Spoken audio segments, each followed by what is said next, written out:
Once again, welcome back to KC's Classes. KC's Classesന്റെ മറ്റൊരു എപ്പിസോഡിലേക്ക് എല്ലാവർക്കും സ്വാഗതം. This is Kiran CS. Calicut University B Com BBA 4 semester exams June 10th ആരംഭിക്കാൻ പോവാണ്. So നമ്മൾ ഇമ്പോർട്ടൻറ്റ് ക്വസ്റ്റ്യൻസിന്റെ വീഡിയോസ്, അതുപോലെ തന്നെ ഉറപ്പായും പ്രതീക്ഷിക്കുന്ന ഓരോ പാർട്ടിലെ ചോദ്യങ്ങളുടെ discussion, last day examination tips, exam related live, അങ്ങനെ സ്റ്റുഡൻസിന് വേണ്ടിയിട്ടുള്ള എൻറ്റയർ സപ്പോർട്ടിംഗ് വീഡിയോസ് നാളെ മുതൽ ആരംഭിക്കാൻ പോവാണ്. അതിനേക്കാൾ മുമ്പ് കുട്ടികളെ ഏറ്റവും കൂടുതൽ ചോദിക്കുന്ന ഒരു റിക്വസ്റ്റ് ആണ് നല്ലൊരു സ്റ്റഡി പ്ലാൻ വീഡിയോ ചെയ്യാൻ വേണ്ടിയിട്ട്. സോ നമ്മൾ ഇന്നത്തെ വീഡിയോയിൽ ദ ബെസ്റ്റ് സ്റ്റഡി പ്ലാൻ 30 ദിവസത്തെ സ്റ്റഡി പ്ലാൻ ബികോം 4 സെമസ്റ്റർ സ്റ്റുഡൻസിനുള്ളതാണ് നമ്മൾ ചെയ്യാൻ പോകുന്നത്. വീഡിയോയിലോട്ട് പോണേക്കാൾ മുമ്പ് പറയാനുള്ളത്, നമ്മുടെ സ്ഥാപനം കാലിക്കറ്റ് യൂണിവേഴ്സിറ്റി ബികോം BBA എല്ലാ സെമസ്റ്ററിലെയും ക്ലാസ്സസ് പ്രൊവൈഡ് ചെയ്യുന്നുണ്ട്. ലൈവ് ക്ലാസ് ഗൂഗിൾ മീറ്റിലൂടെ പ്രൊവൈഡ് ചെയ്യുന്നു. വീഡിയോ ക്ലാസ്സിന്റെ റെക്കോർഡും ആക്സസ് ചെയ്യാൻ സാധിക്കും. അതുകൊണ്ട് തന്നെ എപ്പോൾ വേണമെങ്കിലും പഠിച്ച് ഡൗട്ടുള്ളത് ചോദിക്കാനുള്ള അവസരം ഉണ്ടെന്നുള്ളതാണ്. നമ്മുടെ പ്രത്യേകത എന്ന് പറയുന്നത് കുറച്ച് സമയം കൊണ്ട് തന്നെ എൻറ്റയർ സബ്ജക്റ്റ് നല്ല രീതിയിൽ പഠിപ്പിച്ച് അവസാനിപ്പിക്കുക എന്നുള്ളതാണ്. സോ നമുക്ക് 4 സെമസ്റ്ററിലെ 2 പ്രോബ്ലം പേപ്പേഴ്സ് ആയിട്ടുള്ള കോസ്റ്റ് അക്കൗണ്ടിങ്, അതുപോലെ തന്നെ QT പേപ്പർ, ഈ രണ്ടിൻ്റെയും ക്ലാസ്സസ് അവൈലബിൾ ആണ്. സോ നമ്മുടെ ക്ലാസ്സിൽ ജോയിൻ ചെയ്ത് പഠിച്ച് നല്ല മാർക്ക് മേടിക്കാൻ താല്പര്യമുള്ള കുട്ടികൾക്ക് ഡിസ്ക്രിപ്ഷൻ ബോക്സിലുള്ള എൻ്റെ വാട്സപ്പ് നമ്പറിൽ കോൺടാക്ട് ചെയ്യാം, ക്ലാസ്സസ് ആക്സസ് ചെയ്യാം. ഓക്കെ, സോ നമുക്ക് എന്തെങ്കിലും വീഡിയോയിലോട്ട് പോകാം. അപ്പോൾ 4 സെമസ്റ്ററിൽ നമുക്ക് 5 സബ്ജക്ട്സ് ആണ് ആസ് യൂഷ്വൽ പഠിക്കാനുള്ളത്. അതിൽ 2 പ്രോബ്ലം പേപ്പർ, ആദ്യത്തെ cost accounting, then quantitative techniques for business, ഇതാണ് 2 പ്രോബ്ലം പേപ്പേഴ്സ് വരുന്നത്. ഘടാഘടികന്മാരായിട്ടുള്ള പ്രോബ്ലം പേപ്പേഴ്സ് ആണ്. കാരണം കുട്ടികൾക്ക് ഏറ്റവും കൂടുതൽ സപ്ലി കിട്ടാറുള്ള 2 പേപ്പേഴ്സ് ആണ് കോസ്റ്റ് അക്കൗണ്ടിങ്ങും QT പേപ്പറും. എസ്പെഷ്യലി QT, കോസ്റ്റും രണ്ടും ഏകദേശം ഒരുപോലെ തന്നെയാണ്. ബട്ട് QT പേപ്പറിൽ ഒരുപാട് കുട്ടികൾക്ക് സപ്ലി കിട്ടാറുണ്ട്. കാരണം QT പേപ്പറിന്റെ പ്രത്യേകത എന്ന് പറയുന്നത് പ്രോബിലിറ്റി, മറ്റു കാര്യങ്ങളൊക്കെ ശരിക്കും പറഞ്ഞാൽ +2 മാത്സ് പഠിച്ചിട്ടുള്ള കുട്ടികൾക്ക് കുറച്ചൊരു ടച്ച് ഉണ്ടാവും, അല്ലാത്തവർക്ക് പല കാര്യങ്ങളും പുതിയതാണ്. അപ്പോൾ അതുകൊണ്ട് തന്നെ ഈ ഒരു പേപ്പറിൽ ഒരുപാട് പേര് പോവാറുണ്ട്. അപ്പോൾ അങ്ങനെ പോകാതിരിക്കാൻ വേണ്ടിയിട്ട് നിങ്ങൾ ഏറ്റവും കൂടുതൽ ടൈം സ്പെൻഡ് ചെയ്യേണ്ടത്, ഇൻവെസ്റ്റ് ചെയ്യേണ്ടത് ഈ 2 പേപ്പേഴ്സിലോട്ട് തന്നെയാണ്. ദെൻ ബാക്കി 3 തിയറി പേപ്പേഴ്സിലോട്ട് പോകുന്ന സമയത്ത് entrepreneurship development, banking and insurance, then law paper, corporate regulation. തിയറിയുടെ കേസിലോട്ട് പോകുമ്പോൾ കോർപ്പറേറ്റ് റെഗുലേഷൻസിലാണ് പിന്നെ കുട്ടികൾ പോവാറ്. അപ്പോൾ ഈ 5 പേപ്പേഴ്സിൽ നിങ്ങൾ ഏറ്റവും കൂടുതൽ ടൈം ഇൻവെസ്റ്റ് ചെയ്യേണ്ടത് 2 പ്രോബ്ലം പേപ്പേഴ്സിന് വേണ്ടിയിട്ടാണ്. തിയറിയിലോട്ട് പോകുമ്പോൾ കോർപ്പറേറ്റ് റെഗുലേഷൻസിന് അതുപോലെ തന്നെ ഇമ്പോർട്ടൻസ് നിർബന്ധമായും കൊടുത്ത് പഠിച്ചിരിക്കണം. ഓക്കെ, അപ്പോൾ പഠിക്കേണ്ട രീതികൾ, ശ്രദ്ധിക്കേണ്ട കാര്യങ്ങൾ, ഞാനൊരു 30 ദിവസം, നമുക്ക് നെക്സ്റ്റ് 10ാം തീയതിയാണ് എക്സാം വരുന്നത്. അപ്പോൾ ഒരു 30 days സ്റ്റഡി പ്ലാനാണ് ഞാനിവിടെ സജസ്റ്റ് ചെയ്യുന്നത്. അപ്പോൾ ഈ 30 ദിവസത്തിൽ പഠിക്കേണ്ട രീതി, ഞാൻ എപ്പോഴും പ്രോബ്ലം പേപ്പേഴ്സിന് കൊടുക്കേണ്ട ഒരു അപ്രോച്ച്, തിയറി പേപ്പേഴ്സിന് കൊടുക്കേണ്ട ഒരു അപ്രോച്ച് പറയാറുള്ളതാണ്. നിങ്ങൾക്ക് ഇതിനേക്കാൾ മുമ്പുള്ള എൻ്റെ സ്റ്റഡി പ്ലാൻ വീഡിയോ കണ്ടു കഴിഞ്ഞാൽ അറിയാൻ സാധിക്കും. കാരണം പ്രോബ്ലം പേപ്പേഴ്സ് എന്ന് പറയുമ്പോൾ നമ്മൾ ഏറ്റവും കൂടുതൽ ഫോക്കസ് കൊടുക്കേണ്ടതും ഇൻ ഡെപ്തിൽ ചെയ്യേണ്ട കാര്യങ്ങളാണ്. അപ്പോൾ നിങ്ങളെപ്പോഴും അതിൻ്റെ പഠനം ആരംഭിക്കേണ്ടത് പ്രോബ്ലം പേപ്പേഴ്സിൻ്റെ ഈവനിങ്ങിലാണ്. ഞാൻ എപ്പോഴും പറയും, ഈവനിങ് ഒരു 7 മണിക്കോ 7:30ക്കോ നിങ്ങളുടെ പഠനം ആരംഭിക്കുക. അതൊരു 10 മണി 10:30 വരെ നിങ്ങൾക്ക് പഠിക്കാൻ സാധിക്കും. ഓക്കെ, അപ്പോൾ രാത്രി പഠിക്കുമ്പോൾ ഉണ്ടാകുന്ന ഗുണം, ഇപ്പോഴത്തെ ജനറേഷനിലുള്ള കുട്ടികൾക്ക് ഏറ്റവും ഇഷ്ടം രാത്രി പഠിക്കാനാണ്. വല്ലാണ്ട് ഒളിമ്പകളൊന്നും ഉണ്ടാവാൻ സാധ്യത കുറവാണ്, അല്ലേ? അതാണ് നമുക്ക് ഏറ്റവും വേണ്ടത്. ദെൻ പ്രോബ്ലം പേപ്പർ ആയതുകൊണ്ട് തന്നെ കുറച്ച് സമാധാനത്തോടു കൂടിയിട്ട് ഇരുന്ന് പഠിക്കണം. ഇൻഡെപ്തിൽ പഠിക്കാനും സാധിക്കും. പലതും നമ്മൾ ചെയ്തു പഠിക്കുന്നത് കൊണ്ട് തന്നെ ഉറക്കം വരാനുള്ള സാധ്യത കുറവാണ്. ഈ 7:30 to 10 o'clock അല്ലെങ്കിൽ 10:30 വരെ പഠിക്കുമ്പോൾ. അപ്പോൾ ഈ ഒരു ടൈമിൽ നമുക്കൊരു 2.5 മണിക്കൂറോ 3 മണിക്കൂറോ നമ്മൾ ഇരിക്കുകയാണെങ്കിൽ 3 hours രാത്രി പഠിക്കുക. then അതിന് ശേഷം നിങ്ങൾ ചെയ്യേണ്ടത്, മോർണിംഗ് എണീറ്റ് കഴിഞ്ഞാൽ നിങ്ങൾ രാത്രി പഠിച്ച കാര്യം ഒരു 20 മിനിറ്റോ അല്ലെങ്കിൽ അരമണിക്കൂറോ കൊണ്ട് ജസ്റ്റ് ഒന്ന് ഒരു ½ an hourനുള്ളിൽ ജസ്റ്റ് ഒന്ന് റിവ്യൂ ചെയ്യുക. മോർണിംഗ് എണീറ്റ് കഴിഞ്ഞാൽ പഠിക്കാനല്ല പറയുന്നത്, തലേ ദിവസം പഠിച്ച ടോപ്പിക്സ് ജസ്റ്റ് ഒന്ന് റിവ്യൂ ചെയ്യുക. അപ്പോൾ അവിടെ ഉണ്ടാകുന്നത് നല്ലൊരു റിവിഷനാണ്. നമ്മുടെ ഏറ്റവും ഡിഫിക്കൽട്ടായിട്ടുള്ള പ്രോബ്ലം പേപ്പേഴ്സിന് റിവിഷനാണ് വേണ്ടത്. ഏതൊരു കുട്ടിയും എക്സ്പെർട്ട് ആവുന്നത് റിവിഷനിലൂടെയാണ്. നമുക്കാണെങ്കിൽ അധികം സമയമില്ല, കുറച്ച് സമയം മാത്രമേ നമ്മുടെ മുമ്പിലുള്ളൂ. അപ്പോൾ ആ കുറച്ച് സമയം കൊണ്ട് തന്നെ നമുക്ക് എങ്ങനെ റിവിഷനും ചെയ്ത് ഒക്കെ തലയിലോട്ട് കയറ്റാൻ സാധിക്കും. ഇതാണ് നമ്മൾ നോക്കേണ്ടത്. അപ്പോൾ സമയം കുറയുമ്പോൾ നമുക്ക് ചെയ്യാൻ സാധിക്കുന്ന ഒരു റിവിഷൻ ടൈപ്പാണിത്. രാത്രി പഠിച്ചു, ഒരു ഗ്യാപ്പ് വന്നു അല്ലേ, ഉറങ്ങി എണീറ്റ് ജസ്റ്റ് ഒരു 20 മിനിറ്റ് അരമണിക്കൂർ കൊണ്ട് തലേദിവസം പഠിച്ചതൊന്ന് ഓർത്തെടുക്കാൻ ശ്രമിക്കുക. ഇങ്ങനെ പഠിച്ചു കഴിഞ്ഞാൽ ഇതിലുള്ള ഗുണം എന്താണെന്ന് വിചാരിച്ചാൽ ഇതിനേക്കാൾ മുമ്പുള്ള വീഡിയോയിൽ പറഞ്ഞിട്ടുള്ളതാണ്. കാലത്ത് എണീറ്റ് ആദ്യം ഒരു 20 മിനിറ്റ് ജസ്റ്റ് ഒന്ന് റിവ്യൂ ചെയ്യാൻ വേണ്ടിയിട്ട് നോക്കിക്കഴിഞ്ഞാൽ പിന്നെ അന്നത്തെ ദിവസം നമ്മൾ എന്ത് ചെയ്യുമ്പോഴും ഓട്ടോമാറ്റിക്കലി ഈ പഠിച്ച കാര്യങ്ങൾ നമ്മൾ എന്താ പറയുക, നമ്മൾ അറിഞ്ഞോ അറിയാതെയോ ഇതിൻ്റെ പേജുകളും ഈ ഫോർമുലാസും ഒക്കെ നമ്മുടെ മനസ്സിലോട്ട് കടന്നു വരുന്നുള്ളതാണ്. ജസ്റ്റ് ബ്രഷ് ചെയ്യണ സമയത്ത്, ഫുഡ് കഴിക്കണ സമയത്ത്, ഇനിയിപ്പോൾ ട്രാവൽ ചെയ്യണ സമയത്ത്, എന്താണെങ്കിലും നമ്മൾ രാത്രി നോക്കിയിട്ട് കാലത്ത് ജസ്റ്റ് ഒന്ന് റിവ്യൂ ചെയ്തുകൊണ്ട് തന്നെ ഇതിൻ്റെ പേജസും മറ്റു കാര്യങ്ങളൊക്കെ ഓട്ടോമാറ്റിക്കലി നമ്മുടെ തലയിലേക്ക് പോകും. നിങ്ങളൊന്ന് ജസ്റ്റ് പ്രാക്ടീസ് ചെയ്ത് നോക്കൂ. എൻ്റെ അനുഭവമാണ്. കാലത്ത് എണീറ്റ് എന്താണോ നമ്മൾ ആദ്യം കേൾക്കുന്നത്, കാണുന്നത്, അത് തലേദിവസം പഠിച്ചിട്ട് അല്ലേ കാലത്ത് എണീറ്റ് ജസ്റ്റ് ഒന്ന് റിവ്യൂ ചെയ്യാണ്. അപ്പോൾ ഓട്ടോമാറ്റിക്കലി നമ്മളറിയാതെ കണ്ട് തന്നെ പല ടോപ്പിക്കുകളും നമ്മുടെ മനസ്സിലോട്ട് കയറും. അപ്പോൾ ഞാൻ ചെയ്തിട്ടുള്ളതുകൊണ്ടാണ് ഞാൻ അങ്ങനെ ഒരു സജഷൻ നിങ്ങൾക്ക് നൽകുന്നത്. അപ്പോൾ പ്രോബ്ലം പേപ്പേഴ്സ് പഠിക്കുമ്പോൾ ഈ ഒരു അപ്രോച്ച് ഫോളോ ചെയ്യാൻ ശ്രമിക്കുക. ദെൻ തിയറി പേപ്പേഴ്സ് ഞാൻ പറയും പകൽ തന്നെ പഠിക്കുക. ബട്ട് ഈ പറഞ്ഞ പോലെ നിങ്ങൾ രാത്രി ഏറ്റവും ക്രൂഷ്യൽ ആയിട്ടുള്ള പേപ്പേഴ്സ് പഠിക്കുമ്പോൾ ചിലപ്പോൾ 3 മണിക്കൂർ ഇരിക്കുകയാണെങ്കിൽ ചിലപ്പോൾ നമുക്കൊരു 2 മണിക്കൂർ ഏറ്റവും ഇഫക്റ്റീവായിട്ട് ചിലപ്പോൾ 2 മണിക്കൂറൊക്കെ ആയിരിക്കും കിട്ടുക, അല്ലെങ്കിൽ 2.5 മണിക്കൂർ വരെയൊക്കെ കിട്ടും.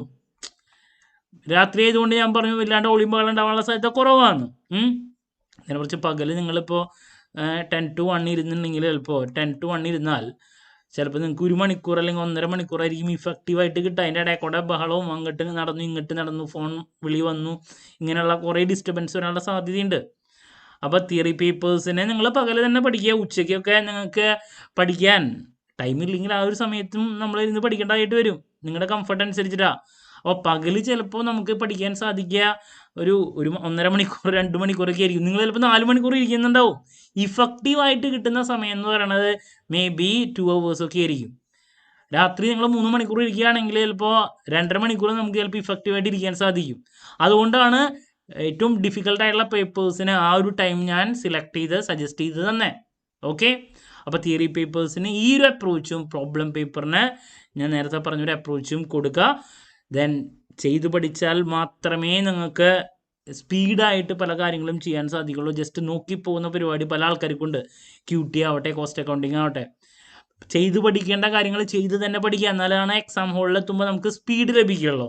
ഓക്കെ, കൺസെപ്റ്റ് നന്നായിട്ട് മനസ്സിലാക്കാൻ ശ്രമിക്കുമ്പോൾ നമ്മുടെ കോസ്റ്റ് അക്കൗണ്ടിങ്ങിൻ്റെയും QTയുടെയും ക്ലാസ്സിൻ്റെ പ്രത്യേകത ഞാൻ പറഞ്ഞു, കുറച്ച് സമയം കൊണ്ട് തന്നെ മൊത്തം എടുത്ത് അവസാനിപ്പിച്ചിട്ടുള്ളതാണ്. കാരണം ഒരു 10 സെഷൻ കൊണ്ടൊക്കെ കോസ്റ്റ് അക്കൗണ്ടിങ് മുഴുവൻ അവസാനിപ്പിച്ചിട്ടില്ലേ. ഒരു സെഷൻ എന്ന് പറയുമ്പോൾ 1 മണിക്കൂർ 1.5 മണിക്കൂർ കൊണ്ടൊക്കെ. QT ആണെങ്കിലും 10-12 സെഷൻ കൊണ്ടാണ്. ഓക്കെ, അപ്പോൾ എല്ലാതും കിട്ടണം. എക്സാം ഓറിയൻറ്റഡ് ആയിട്ട് പഠിക്കും വേണം. സ്മാർട്ട് അപ്രോച്ചാണ്. ഓക്കെ, അപ്പോൾ ഇതാണ് പ്രോബ്ലം പേപ്പറിനും തിയറിക്കും നിങ്ങൾ ചെയ്യേണ്ട. ഇനി നെക്സ്റ്റ് തരാനുള്ള സജഷൻ, ഇനി സമയമില്ല. അപ്പോൾ ഡിസ്റ്റൻസ് എഡ്യൂക്കേഷനൊക്കെ ഉള്ള അല്ല, ഡിസ്റ്റൻ്റ് ആയിട്ട് പഠിക്കുന്ന കുട്ടികളൊക്കെ ജോലി ചെയ്യുന്നവരുണ്ടായിരിക്കും. അവർക്ക് എപ്പോൾ സമയം കിട്ടുന്നു അപ്പോൾ പഠിക്കുക. ഒരു നിവൃത്തിയില്ലാണ്ടാവുമ്പോൾ അങ്ങനെയാണല്ലോ. ഇപ്പോൾ ഞാനൊക്കെ എന്താണ് പറയുക, ഭയങ്കര ബിസി ആവുന്ന സമയത്ത് ചിലപ്പോൾ നമ്മൾ ഉച്ചയ്ക്കൊക്കെ ആയിരിക്കും 1:30-2 മണിക്ക് ചിലപ്പോൾ ഫുഡൊക്കെ കഴിച്ച് പല ആൾക്കാരും പറയും ഉറക്കം വരുന്ന സമയമാണ്. ബട്ട് നമുക്ക് സമയമില്ലെങ്കിൽ എപ്പോൾ നമുക്ക് ടൈം കിട്ടുന്നു അപ്പോൾ പഠിക്കുക എന്നുള്ളതാണ്. അപ്പോൾ ഇതൊക്കെ എന്താണ് individual to individual, student to student different ആയിരിക്കും. എന്നാലും നിങ്ങൾക്ക് തരാനുള്ളൊരു സജഷനാണ് ഞാൻ ആദ്യം നൽകിയത്. ഓക്കെ, ഇനി എത്ര ദിവസം ഇതിന് വേണ്ടിയിട്ട് നമ്മൾ മാറ്റി വയ്ക്കണം എന്നുള്ളതാണ് നെക്സ്റ്റ് സജസ്റ്റ് ചെയ്യാനുള്ള. ഇപ്പോൾ 5 പേപ്പർ ഇതൊക്കെയാണല്ലോ വരുന്നത്. ഇപ്പോൾ അതിൻ്റെ ഡീറ്റെയിൽസിലോട്ട് പോവുകയാണെങ്കിൽ അതിലാദ്യത്തെ ഓൺട്രപ്രണർഷിപ്പ് ഡെവലപ്മെൻ്റ് ആണ് ഫസ്റ്റ് സബ്ജക്റ്റ് വരുന്നത്. തിയറി പേപ്പറാണ്, ഞാൻ പറഞ്ഞു നല്ല രീതിയിൽ വായിക്കാനുണ്ട്. ബട്ട് ഇതിൻ്റെ ഗുണം എന്ന് പറഞ്ഞിട്ടുണ്ടെങ്കിൽ പലതും നമുക്ക് കൺസെപ്റ്റ് മനസ്സിലാക്കി നമ്മുടെ ഓൺ വേർഡ്സിൽ എഴുതാൻ സാധിക്കുന്ന ഒരു പേപ്പറാണ്. അപ്പോൾ സിലബസിൽ ഇപ്പോൾ ആദ്യം ഓൺട്രപ്രണറിനെ പറ്റിയിട്ടുള്ള കാര്യങ്ങൾ, ദെൻ ഇമ്പോർട്ടൻറ്റ് ക്വസ്റ്റ്യൻസിൻ്റെ വീഡിയോ ഞാൻ ചെയ്യുന്നുണ്ട്. ദെൻ ഇൻസ്റ്റിറ്റ്യൂഷൻസിനെ പറ്റിയുള്ള കാര്യങ്ങളാണ് രണ്ടാമത്തെ മൊഡ്യൂൾ. പിന്നെ MSME, ദെൻ നെക്സ്റ്റ് ബേസിക് ആയിട്ടുള്ള സെറ്റിംഗ് അപ്പ് ഓഫ് ഇൻഡസ്ട്രിയൽ ബിസിനസ്സിന് കുറേ അനാലിസിസ് ആണ്. പിന്നെ പ്രൊജക്ട് റിപ്പോർട്ട്, ഇങ്ങനെ 5 മൊഡ്യൂളായിട്ട് ഡിവൈഡ് ചെയ്തിട്ടുണ്ട്. അപ്പോൾ നമ്മുടെ 30 ദിവസത്തെ സ്റ്റഡി പ്ലാനിൽ ഞാൻ ഈ ഒരു സബ്ജക്റ്റിന് വേണ്ടിയിട്ട് മാറ്റി വയ്ക്കാൻ പറയുന്നത് ഇപ്പോൾ എന്താണ് ഒരു 5 days ആണ്, 5 ദിവസമാണ് നമുക്ക് മാറ്റി വയ്ക്കാൻ സാധിക്കുക. അപ്പോൾ അടുപ്പിച്ച് പഠിക്കാനല്ല പറയുന്നത് കേട്ടോ. ഒരു ദിവസം ഒരു സബ്ജക്റ്റോ അല്ലെങ്കിൽ 2 സബ്ജക്റ്റോ പഠിച്ചു കഴിഞ്ഞാൽ നെക്സ്റ്റ് ഡേ നിങ്ങൾ വേറൊരു പേപ്പറിലോട്ട് കടന്നിരിക്കണം. അതല്ലെങ്കിൽ വെറുത്തു പോവും. ഒരു സബ്ജക്റ്റ് തന്നെ അടുപ്പിച്ച് 5 ദിവസം പഠിക്കരുത്.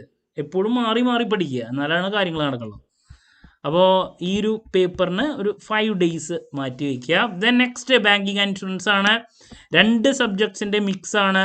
അതിൽ ആദ്യം വരുന്നത് ബാങ്കിങ് ആണ്. ഈക്വൽ ഇമ്പോർട്ടൻസ് ഉണ്ടെങ്കിലും ബാങ്കിങ് ആണ് കൂടുതലായിട്ട് വരുന്നത്. ആദ്യത്തെ 3 യൂണിറ്റ് ബ്ലോക്കുകൾ എന്ന് പറയുന്നത് അല്ലെങ്കിൽ മൊഡ്യൂൾസ് എന്ന് പറയുന്നത് അതാണ്. ഇൻട്രൊഡക്ഷൻ ടു ബാങ്കിങ് ഏറ്റവും ഇമ്പോർട്ടൻ്റ് ആയിട്ടുള്ള ഫസ്റ്റ് മൊഡ്യൂള്. പിന്നെ നെഗോഷ്യബിൾ ഇൻസ്ട്രുമെൻ്റ്, ചെക്കും മറ്റു കാര്യങ്ങളൊക്കെ പറ്റിയിട്ടുള്ള കാര്യങ്ങളാണ്. പിന്നെ ഈ ബാങ്കിങ്ങിനെ പറ്റിയുള്ള കാര്യങ്ങൾ. അപ്പോൾ ഏറ്റവും കൂടുതൽ മാർക്സ് വരുന്നത് ബാങ്കിങ് ആണ്. ഇൻഷുറൻസിൽ നിന്നും ഒരു essay, ഇപ്പോൾ 4 essayയിൽ ഒരു essay ഇൻഷുറൻസും ബാക്കി 3 ബാങ്കിങ് അങ്ങനെ വരാറുണ്ട്. അപ്പോൾ ഇതിലും നന്നായിട്ട് പഠിക്കാനുള്ള കാര്യങ്ങളുള്ള ഒരു സബ്ജക്റ്റാണ്. ബട്ട് നമ്മുടെ ഇപ്പോഴുള്ള ദിവസത്തിൻ്റെ ബേസിൽ അഗെയിൻ 5 days ഈ ഒരു സബ്ജക്റ്റിന് വേണ്ടിയിട്ട് മാറ്റി വയ്ക്കുക കേട്ടോ. ഞാൻ വീണ്ടും പറയണു, അടുപ്പിച്ച് പഠിക്കരുത് കേട്ടോ. ഇനി നെക്സ്റ്റ് നമ്മുടെ പേപ്പർ എന്ന് പറയുന്നത് കോസ്റ്റ് അക്കൗണ്ടിങ് ആണ്. ഞാൻ പറഞ്ഞു the most important subject. Problem paper, problem mix theory രണ്ടും ഉണ്ടായിരിക്കും. കൺസെപ്റ്റ് നല്ല രീതിയിൽ മനസ്സിലാക്കണം. അതിലാദ്യം ബേസിക്സ് കോസ്റ്റ് അക്കൗണ്ടിങ്ങിനെ പറ്റിയുള്ള തിയറി മറ്റു കാര്യങ്ങളും, പിന്നെ മെറ്റീരിയൽ ചാപ്റ്ററാണ് രണ്ടാമത് വരുന്നത്. ഇതിൽ നിന്ന് പ്രോബ്ലം essay ആയിട്ടും തിയറി ആയിട്ട് 2 marks 5 marks ഒക്കെ വരുന്നതാണ്. ദെൻ ലേബർ പിന്നെ വരുന്നത്, അതിൽ ഓവർ ഹെഡും ഉണ്ട്, ഒരു essay ഇടാറുണ്ട്. ദ മോസ്റ്റ് ഇമ്പോർട്ടൻറ്റ് ചാപ്റ്റർ ആണ് നെക്സ്റ്റ് മൊഡ്യൂൾ നമ്പർ 4 essay വരുന്നത്. കോൺട്രാക്ട് കോസ്റ്റിംഗ്, പ്രോസസ് കോസ്റ്റിംഗ്, ഇതിൽ നിന്നൊക്കെ essay വരാം. യൂണിറ്റ് കോസ്റ്റിംഗ് ഉണ്ട്, പിന്നെ ബഡ്ജറ്ററി കൺട്രോളിൽ നിന്നൊക്കെ ചിലപ്പോൾ മാത്രമാണ് എന്തെങ്കിലും ചോദ്യങ്ങൾ വരാൻ സാധ്യത. അപ്പോൾ ഇങ്ങനെ ഈ ഒരു പേപ്പർ, അപ്പോൾ പ്രോബ്ലംസ് ഒക്കെ വർക്കൗട്ട് ചെയ്യണം. ഈ ഒരു സബ്ജക്റ്റിനെ നമ്മളൊരു 7 days ആണ് മാറ്റി വയ്ക്കാൻ പറയുന്നത് കേട്ടോ. 7 ദിവസം ഇനിയുള്ളതിൻ്റെ ബേസിൽ 7 days. Okay. And after that നമ്മുടെ next subject theory paper. Theory പേപ്പറിൽ ഏറ്റവും ഇമ്പോർട്ടൻ്റ് ആയിട്ടുള്ള subject corporate regulation, law paper. പല കുട്ടികളും ചോദിക്കുന്നതാണ്, ലോ പേപ്പറിൻ്റെ പ്രസൻറ്റേഷൻ പ്രോപ്പറായിട്ട് ചെയ്യാത്തത് കൊണ്ടാണോ എൻ്റെ മാർക്ക് കുറയുന്നത്, തോറ്റുപോകുന്നത്? നിങ്ങളുടെ അടുത്ത് പറയാനുള്ളൊരു കാര്യം, സെക്ഷൻസ് കുട്ടികൾ ചോദിക്കാറുണ്ട്, സെക്ഷൻസ് എഴുതിയില്ലെങ്കിൽ മാർക്ക് കുറയോ? അറിഞ്ഞാൽ മാത്രം എഴുതുക. തെറ്റി എഴുതി വയ്ക്കുമ്പോഴാണ് ഉള്ള മാർക്ക് കുറയുന്നത്. അപ്പോൾ കമ്പനി ലോയാണ് കോർപ്പറേറ്റ് റെഗുലേഷൻസ് എന്ന് പറയുമ്പോൾ. അപ്പോൾ അതിൽ ബേസിക്സ് നിങ്ങൾ 3rd സെമസ്റ്ററിൽ പഠിച്ചിട്ടുള്ള പല കാര്യങ്ങൾ ഇതിൽ വരുന്നുണ്ട്. പിന്നെ formation of company, share capital, ഇതൊക്കെ നിങ്ങൾ 3rd സെമസ്റ്ററിലെ കോർപ്പറേറ്റ് അക്കൗണ്ടിങ്ങിൽ പഠിച്ചിട്ടുള്ളതാണ്. മാനേജ്മെൻറ്റ് ഓഫ് കമ്പനി, ഈ ഒരു കാര്യങ്ങളൊക്കെ വെച്ചിട്ട് വോളണ്ടറി വൈൻഡിങ് അപ്പ്. അപ്പോൾ അത്യാവശ്യം നല്ല രീതിയിൽ പഠിക്കാനുള്ളൊരു സബ്ജക്റ്റാണ്. അപ്പോൾ നമ്മുടെ ഇപ്പോഴത്തെ ദിവസത്തിൻ്റെ ബേസിൽ ഒരു 6 days കോർപ്പറേറ്റ് റെഗുലേഷൻസിന് വേണ്ടിയിട്ട് നിങ്ങൾ മാറ്റി വയ്ക്കുക. തിയറി പേപ്പറിൽ ഏറ്റവും ഇമ്പോർട്ടൻ്റ് ആയിട്ടുള്ള സബ്ജക്റ്റാണ്. ആൻഡ് ഫൈനലി നമ്മുടെ ഏറ്റവും കൂടുതൽ കുട്ടികൾക്ക് സപ്ലി വരുന്ന, നിങ്ങളുടെ 3 year കോഴ്സ് കഴിയുമ്പോൾ നിങ്ങൾക്ക് തന്നെ നോക്കിയാൽ അറിയാം, ഏറ്റവും കൂടുതൽ കുട്ടികൾ തോറ്റിട്ടുള്ള ഒരു പേപ്പർ എന്ന് പറയുന്നത് QT പേപ്പറാണ്. Quantitative techniques for business. ഇപ്പോൾ അതിലാദ്യം QTയുടെ basics, theory, then correlation regression, നിങ്ങളുടെ പിടിവള്ളി എന്ന് പറയുന്നതാണ് essayക്ക്. ദെൻ പിന്നെ പ്രോബബിലിറ്റിയുടെ കാര്യങ്ങൾ വരികയായി.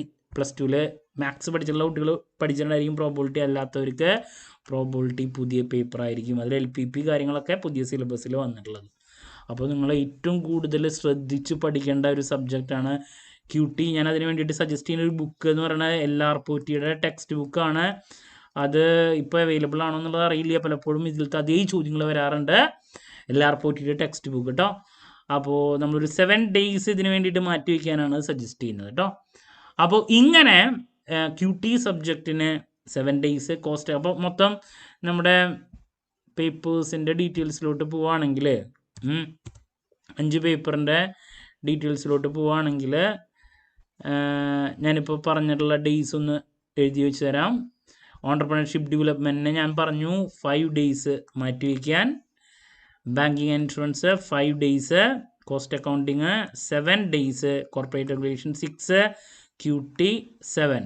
അപ്പോൾ ടോട്ടൽ അങ്ങനെ നോക്കിയേ, 7 + 7 14, ദെൻ +6 20, ദെൻ 5 + 5 10. അങ്ങനെ ടോട്ടൽ 30 days, 30 ദിവസം ഈ രീതിയിൽ യൂട്ടിലൈസ് ചെയ്യുക.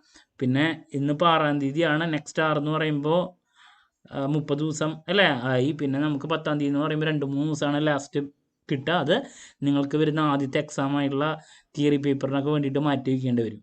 ഓക്കെ, ഒരു 2-3 ദിവസം എക്സ്ട്രാ ആണ് നമുക്ക് പിന്നെ കിട്ടുക. സോ ദാറ്റ്സ് അബൌട്ട് നമുക്ക് നൽകാനുള്ള അറ്റ് പ്രസൻറ്റ് ഈ ഒരു ദിവസത്തിൻ്റെ ബേസിൽ നൽകാനുള്ള സജഷൻസ്, സ്റ്റഡി പ്ലാൻ ഡീറ്റെയിൽസ്. പിന്നെ നിങ്ങൾ ഏറ്റവും കൂടുതൽ ഫോക്കസ് ചെയ്യേണ്ട സബ്ജക്റ്റ് ഞാൻ വീണ്ടും ഘോരം ഓർമ്മിപ്പിക്കുകയാണ്, QT ആൻഡ് കോസ്റ്റ് അക്കൗണ്ടിങ് ആണ്. ചെയ്ത് തന്നെ പഠിക്കാൻ ശ്രമിക്കുക കേട്ടോ. ഇനി നമ്മൾ ഇമ്പോർട്ടൻറ്റ് ക്വസ്റ്റ്യൻസിൻ്റെ വീഡിയോ നാളെ തന്നെ ആരംഭിക്കുന്നതായിരിക്കും. ഓരോ സബ്ജക്റ്റിൻ്റെയും അതുപോലെ തന്നെ നിങ്ങൾക്ക് എപ്പോഴും നൽകുന്ന ഉറപ്പായും പ്രതീക്ഷിക്കുന്ന ഓരോ പാർട്ടുള്ള ചോദ്യങ്ങളുടെ discussion, last day examination tips, exam related ലൈവൊക്കെ നേരത്തെ ചെയ്യാൻ തന്നെ ഉദ്ദേശിച്ചിട്ടുണ്ട്. ഒറ്റ ലൈവ് അല്ലാണ്ട് കൂടുതൽ ലൈവ് നമ്മൾ പ്ലാൻ ചെയ്യുന്നുണ്ട് കേട്ടോ. പിന്നെ നിങ്ങൾക്ക് എന്തെങ്കിലുമൊക്കെ അഡീഷണൽ സജഷൻ വീഡിയോസും കാര്യങ്ങളൊക്കെ വേണമെങ്കിൽ നിങ്ങൾ കമൻറ്റ് ചെയ്യുക. നിങ്ങളുടെ അഭിപ്രായം ബേസ് ആയിട്ടായിരിക്കും നമ്മൾ കൂടുതൽ വീഡിയോസ് ചെയ്തു തരാം കേട്ടോ. ഓക്കെ, ക്ലാരിറ്റി കിട്ടിയെന്ന് പ്രതീക്ഷിക്കുന്നു.